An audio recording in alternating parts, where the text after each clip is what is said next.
ஊடகங்களின் பார்வையில் இன்று வெளியாகிய நாளிதழ்களில் உள்ள முக்கிய செய்திகளின் கண்ணோட்டம்.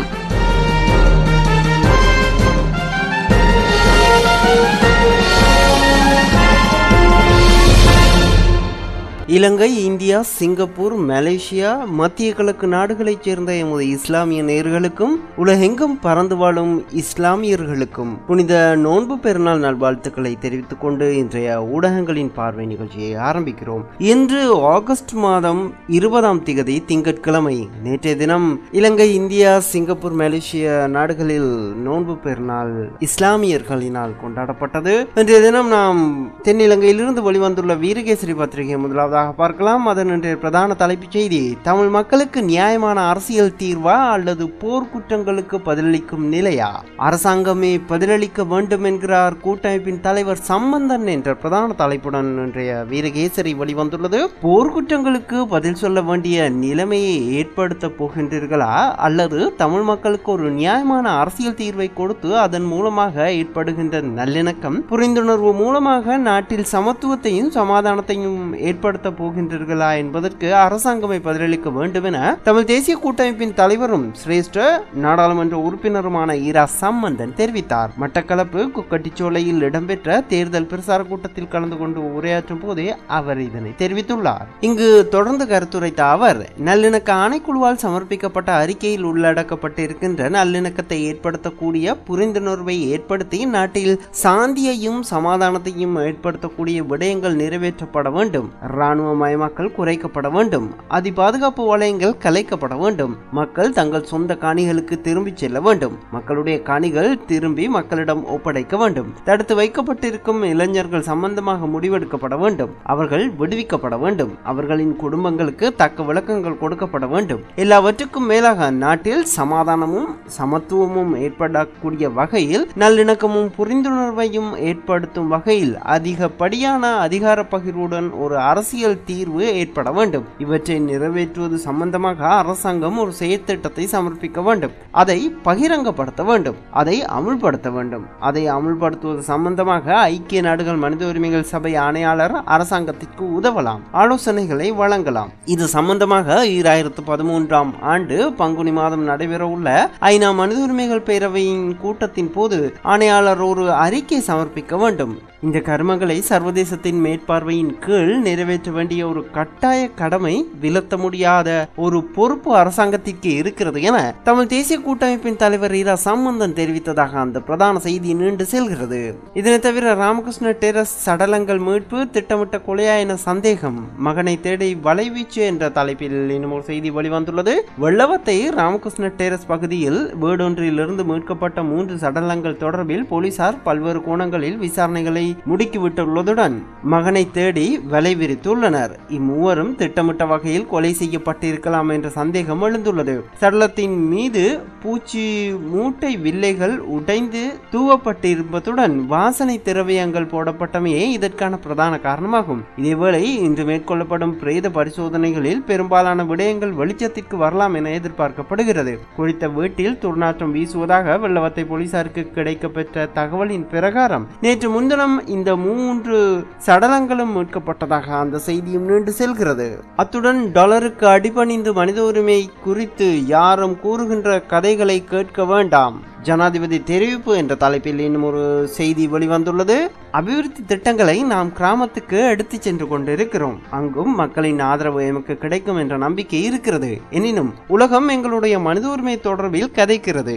இங்கு வந்து பார்வையிடுமாறு நாங்கள் அவர்களை அழைக்கிறோம். எங்களிடத்தில் மறைப்பதற்கு ஒன்றுமில்லை. டாலருக்கு அடிபணிந்து மனித உரிமைகள் தொடர்பில் யாரும் கூறுகின்ற கதைகளை கேட்க வேண்டாம் என்று சர்வதேசத்திடம் கேட்டுக்கொள்கிறோம் என ஜனாதிபதி மஹிந்த ராஜபக்ச தெரிவித்துள்ளார். ஐக்கிய தேசிய கட்சி ஆதரவாளர்களிடத்தில் அந்த கட்சி மீதமிருந்த நம்பிக்கை குறைந்து கொண்டு வருவதனால் அந்த கட்சியின் செயற்பாட்டாளர்கள் ஐக்கிய மக்கள் சுதந்திர முன்னணியில் பணம் கொடுத்து இணைந்து கொள்ளும் நிலைமை ஏற்பட்டுள்ளது. இந்த நிலையில் வாக்குகளை பெற்றுக் கொள்வதற்காக மண்வெட்டி, பீங்கான் மற்றும் கோப்பைகளை வழங்க வேண்டிய தேவை எமக்கு இல்லை எனவும் ஜனாதிபதி தெரிவித்ததாக அந்த செய்தியும் நீண்டு செல்கிறது. இதனை தவிர அரசாங்கத்தின் மீதான நம்பிக்கையை இந்திய அரசு இழந்துள்ளது. ராஜதந்திர உறவுகளில் விரிசல் என்கிறார் விக்ரமபாகு கருணாரத்ன என்ற தலைப்பில் இன்னும் ஒரு செய்தியும் வெளிவந்துள்ளது. இந்திய மத்திய அரசாங்கம் ஜனாதிபதி மஹிந்த ராஜபக்ச அரசாங்கத்தின் மீதான நம்பிக்கையை இழந்துள்ளதோடு இரு நாடுகளுக்கு இடையிலான ராஜதந்திர உறவுகளில் விரிசல் ஏற்பட்டுள்ளது என நவ சமசமாஜ கட்சியின் தலைவரும் தெய்வல கல்கிச மாநகர சபை உறுப்பினருமான கலாநிதி விக்ரம்பாஹு கருணாரத்ன தெரிவித்துள்ளார். தேச துரோக மக்கள் விரோத அரசாங்கத்திற்கு எதிராக டெசோ மாநாட்டில் மட்டுமல்ல செவ்வாய் கிரகத்திற்கும் போக தயார் என அவர் தெரிவித்துள்ளார். எதிர்க்கட்சி தலைவர் அலுவலகத்தில் நேற்று ஞாயிற்றுக்கிழமை இடம்பெற்ற பொது எதிர்க்கட்சிகளின் ஊடகவியலாளர் சந்திப்பில் கலந்து கொண்டு உரையாற்றும் போதே கலாநிதி விக்ரம்பாஹு கருணாரத்ன இதனை தெரிவித்ததாக அந்த செய்தியும் நீண்டு செல்கிறது. அத்துடன் 700 நாட்களுக்குள் இந்த ஆட்சி கவிழும், எதிர்க்கட்சி கூட்டணி ஆரூடம் என்ற தலைப்பில் இன்னும் ஒரு செய்தி வெளிவந்துள்ளது. இனிவரும் 700 நாட்களுக்குள் ஐக்கிய மக்கள் சுதந்திர முன்னணி அரசாங்கம் கவிழும் என பொது எதிர்க்கட்சிகளின் கூட்டணி தெரிவித்துள்ளது. அமைச்சர் மைத்ரிபால சிறிசேன சந்திரிகா பண்டாரநாயக்க குமாரதுங்கவுடன் விவாதத்திற்கு தயாரா என்றும் பொது எதிர்க்கட்சி கூட்டணி சவால் விடுத்தது. கொழும்பில் எதிர்க்கட்சி தலைவர் அலுவலகத்தில் நேற்று ஞாயிற்றுக்கிழமை இடம்பெற்ற ஊடகவியலாளர் சந்திப்பில் இந்த கருத்து தெரிவிக்கப்பட்டதாக அந்த செய்தியும் நீண்டு செல்கிறது. இதனை தவிர அரசாங்கமும் பாராளுமன்றமும் இருக்கையில் ஏன் கூட்டமைப்பு வழியில் பேச்சு நடத்த வேண்டும் என்ற கேள்விக்குறியோடு ஒரு செய்தி வெளிவந்துள்ளது. மக்களால் தெரிவு செய்யப்பட்ட அரசாங்கமும் பாராளுமன்றமும் நாட்டில் இருக்கின்ற நிலையில் அரசியல் தீர்வு குறித்து தமிழ் தேசிய கூட்டமைப்பு வெளிநாடுகளுக்கு சென்று ஏன் பேச்சு நடத்த வேண்டும் என்று அரசாங்கம் கேள்வி எழுப்பியுள்ளது. கடந்த காலங்களில் தீர்வு விடயம் குறித்து வெளிநாடுகளுடன் நடத்தப்பட்ட பேச்சுக்களில் எவ்வித பயனும் ஏற்படவில்லை. அதனை கூட்டமைப்பும் மறந்திருக்காது. மேலும் பாராளுமன்ற உறுப்பினர்களாக இருந்து கொண்டு பாராளுமன்ற தெரிவுக்குழுவில் நம்பிக்கை வைக்காவிடின் அர்த்தம் என்ன என்று ஆளும் கட்சியின் பிரதம கொறடாவும் அமைச்சருமான தினேஷ் குணவர்தன கேள்வி எழுப்பியுள்ளதாக அந்த செய்தியும் நீண்டு செல்கிறது. இதனை தவிர இந்தியா முன்பு போன்ற இலங்கைக்கு ராணுவ பயிற்சி குறை ஏதும் இல்லை என்கிறார் ராணுவ பேச்சாளர் என்ற தலைப்பில் இன்னும் ஒரு செய்தியும் வெளிவந்துள்ளது. இலங்கை படைகளுக்கு இந்தியா வழங்கும் பயிற்சிகளில் எவ்வித குறைப்பும் இடம்பெறவில்லை. தமிழகத்தின் எதிர்ப்புகள் அரசியல் நோக்கங்களை கொண்டதை தவிர வேறு எதுவித அடிப்படையும் அல்ல என ராணுவ பேச்சாளர் தெரிவித்துள்ளதாக அந்த செய்தியும் நீண்டு செல்கிறது. இதனை தவிர ஹீரோஸ் கட்சி அலுவலகத்தின் மீது பெட்ரோல் கொண்டு தாக்குதல், நுரைச்சோலை முஸ்லிம் பாடசாலை கட்டிடம் தீ விபத்தில் சேதம் என்ற தலைப்பிலும், துப்பாக்கிச் சூட்டில் பெண் உயிரிழப்பு பாதுவ பிரதேசத்தில் சம்பவம் என்ற தலைப்பிலும் இன்னும் சில செய்திகளையும் வீரகேசரி அதன் முன்பக்கத்தில் வெளியிட்டுள்ளது. நாம் அடுத்ததாக இன்றைய தினம் தென்னிலங்கையிலிருந்து வெளிவந்துள்ள லங்கா தீப பத்திரிகையை பார்க்கலாம். அதன் இன்றைய பிரதான தலைப்புச் செய்தி சரசவி அந்தரு வர்த்தனையின் உத்தரபத்திர பலிமே அர்புதேக்க அங்கசீம் ஆரம்ப நக என்ற பிரதான தலைப்புடன் இன்றைய லங்கா தீப வெளிவந்துள்ளது. பல்கலைக்கழக விரிவுரையாளர்களின் தொடர் பணிப்புறக்கணிப்பு காரணமாக கல்வி பொதுத்தராதர உயர்தர பரீட்சை எழுதிய மாணவர்களின் வினாத்தாள்களை திருத்தும் பணிகள் ஆரம்பிக்கப்படவில்லை எனவும் இந்த பணிகளில் தற்போது நெருக்கடி ஏற்பட்டுள்ளதாகவும் இன்றைய அந்த பிரதான செய்தி நீண்டு செல்கிறது. அத்துடன் பதுல்ல மகாரோஹாலே வைத்திய பாலித்தகே நிவச இதிரிப்பிட்ட மல்வடமக் என்ற தலைப்பில் இன்னும் ஒரு செய்தி வெளிவந்துள்ளது. பதுல்லை பொது வைத்தியசாலையின் பிரதான வைத்திய அதிகாரியின் வீட்டிற்கு முன் மலர் வளையம் வைக்கப்பட்டுள்ளதாக அந்த தலைப்புச் செய்தி வெளியிடப்பட்டுள்ளது. இதனை தவிர வெள்ளவத்த நிவசேதி அமுசமி யுவலா திவனியத் மராதமலா சக்கக்கார புத்தா அத்துர்தஹன் என்ற தலைப்பில் இன்னும் ஒரு செய்தி வெளிவந்துள்ளது. வெள்ளவத்த பிரதேசத்தில் தம்பதியர் உட்பட மகளும் கொலை, மகனை தேடி போலீசார் தேடுதல் நடத்துவதாக அந்த தலைப்புச் செய்தியும் வெளியாகியுள்ளது. இதனை தவிர நாம் அடுத்ததாக திவ இன பத்திரிகையும் பார்க்கலாம். அதன் இன்றைய பிரதான தலைப்புச் செய்தி வெள்ளவத்த பிரதேசத்தில் 3 உடலங்கள் மீட்கப்பட்ட சம்பவத்தை இன்றைய பிரதான செய்தியாக திவ இன வெளியிட்டுள்ளது. விஷக் சரீரகத்தகர மவபியா சஹா நெகனிய மராதமு வெள்ளவத்த காத்தன சக்கக்கருவா புத்ரியா அல்லன பரீட்சண என்ற பிரதான தலைப்புடன் அந்த செய்தி வெளிவந்துள்ளது. நச்சு பொருளை உடலில் விதைத்து தாய், தந்தை மற்றும் மகளை கொன்ற வெள்ளவத்த படுகொலை சம்பவத்தின் சந்தேக நபரை தேடி விசாரணைகள் ஆரம்பிக்கப்பட்டுள்ளதாக அந்த தலைப்புச் செய்தி வெளியாகியுள்ளது. இதனை தவிர மௌபிம ஜனதா பக்ஷே லிச பூமிபுத்திர பக்ஷே நம வெனஸ்வே என்ற தலைப்பில் இன்னும் ஒரு செய்தியும் வெளிவந்துள்ளது. இது அரசாங்கத்திலிருந்து விலகி வந்த அமைச்சர் ஹேமகுமார நாணயக்கார் தலைமையில் ஆரம்பிக்கப்பட்டுள்ள கட்சி குறித்த அந்த செய்தி வெளியிடப்பட்டுள்ளது. நாம் அடுத்ததாக இன்றைய தினம் தமிழகத்திலிருந்து வெளிவந்துள்ள தினமணி பத்திரிகையை பார்க்கலாம். அதனுடைய பிரதான தலைப்புச் செய்தி பாகிஸ்தான் மீது இந்தியா புகார் என்ற பிரதான தலைப்புடன் தினமணி வெளிவந்துள்ளது.